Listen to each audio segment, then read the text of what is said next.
What's going on? I want to give you guys this update. I want to shout out first the channel that we're looking at the update from is Rockfeed. But apparently, the Insane Clown Posse is having some kind of beef with CM Punk. Let's check this out, fam. Let's check this out.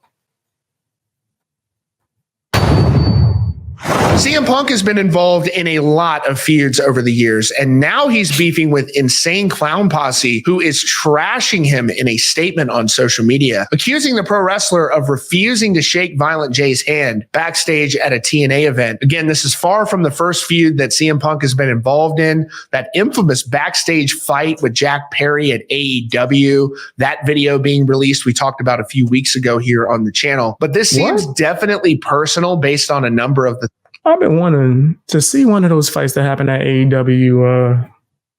Been waiting to see that. I have not seen that. I'm gonna have to go look that up.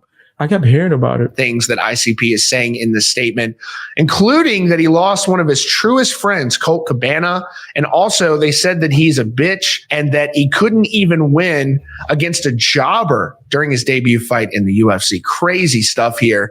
But here are a few of the other feuds that CM Punk has been involved in over the years throughout his career in pro wrestling. CM Punk is hot garbage in MMA. Yeah, I can't lie about that. The fact that he was given a chance like that with no kind of experience, right? No prior experience. A little bit of BJJ, but I don't even think he was a blue belt. My bad, guys. The computer keeps freezing. It does this weird thing. I don't even think he was a blue belt, right? I think most of us, myself included, never thought CM Punk would ever return to WWE just because of how contentious his departure was, even being sued for defamation by one of WWE's doctors because of a podcast appearance he made on Colt Cabana's podcast, which ultimately led to their friendship coming to an end, unfortunately. But it says Punk won that civil lawsuit against WWE's Dr. Chris Amon. The doctor was seeking over $1 million, claiming Punk defamed him during a 2014 podcast. It was that infamous comment about the Z-Pack, with Punk saying, after the European tour, the whole European tour, I'm dry heaving after every match. I'm on all fours after every match, and I'm either puking for real or I'm just dry heaving because I don't have anything in my stomach. I have no appetite. I don't know what is up and what is down. I can't sleep. I can't effing train. Doc is giving me, Doc's like, oh, you're sick. Here's a Z-Pack. They Z-Packed me to death so much that in December, I defecated my pants on a SmackDown episode because that's what antibiotics do to you, right? And unfortunately, this ultimately... Nigga, what? That's what it do? I'm out the loop. I'm out the loop. That's crazy. It led to the friendship ending between Punk and Colt Cabana. Cabana was pulled into a lawsuit. This is from Sportskeeda. It says, what happened between CM Punk and Colt Cabana? It says, Colt and Punk were still good friends until the latter appeared on Cabana's Art of Wrestling podcast. CM Punk took multiple shots at WWE higher-ups, specifically alleged that Dr. Chris Amon was behind the staph infection that Punk ended up contracting. And so, as I mentioned, this caused issues in the friendship of Punk and Cabana. It says, Chris Amon suing Punk and Cabana for defamation. He eventually lost the lawsuit, but it spiraled into massive heat between Punk and Cabana.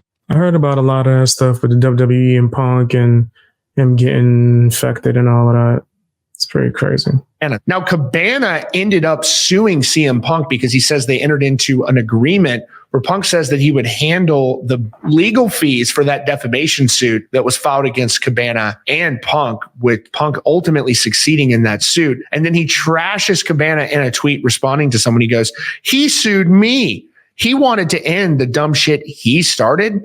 I asked to speak to him. He declined. I asked to enter mediation. He declined. I offered money. It wasn't enough. I never wanted any of it. He's as greedy as you are, ignorant to who I am, and fooled by who he is. And both men eventually dropped their suits against each other without paying. And now in this new statement out from the Insane Clown Posse trashing CM Punk, they allude to the end of that friendship and a variety of other things over this issue they have with Punk. I mean, that's going to get you into heat with somebody if you can't even shake their hand backstage. So no word yet on what the actual issue. That is very crazy. Right? So it's not even like on some, I think he was being shady. No, that's shady as hell. Is that Punk has with ICP, who, I mean, most people seem to love those guys. I mean, they're very fun. So this is what they wrote in this statement. And as you will see, they are really, really mad at CM Punk. And in turn, probably the Juggalo family are going to be pissed at Punk as well. I'm going to tell you what else. I'd love to have ICP on the podcast. It'd be an amazing episode. They wrote, fuck CM Punk for life. You wouldn't shake our hands in TNA, little bitch. And you clown on the only real friend you ever had in Colt Cabana, you bitch. I shared my bank account with my mom before she passed, you little insensitive bitch. You little heartless alien. Suck my D, you little weak. Yo, he's going crazy right now. That is mad. Bitch, couldn't beat a jobber in UFC. You effing nearly pathetic little joke. Come beat me up, bitch. You suffer inside everyone. And they mama knows that. Get your head right, you little suffering ass bitch. VJ of Insane Clown Posse. Just as legendary as you, little bitch. Face it. Now, look, I don't know what this is really about. It sounds like the TNA handshake incident maybe happened a while ago. So why he's bringing this up now, but it's clearly an issue where he does not like CM Punk to the point where he's willing to fight him over this. And just, I'm sure CM Punk reading that statement is not going to take that too kindly. So we'll have to see how this all shakes out. But it's Insane Clown Posse, never afraid to speak their mind. That is your... Oh, yeah, no, that's facts. They've never been afraid to speak their mind. I ain't gonna front. I've heard a few songs that I enjoyed, right? And I like their fight against the industry from what I've seen. I haven't heard any of their newest stuff, though. I haven't heard anything recently, right? But I know CM Punk be wilding, and hopefully they could work it out. Tell me what you guys think down in the comments.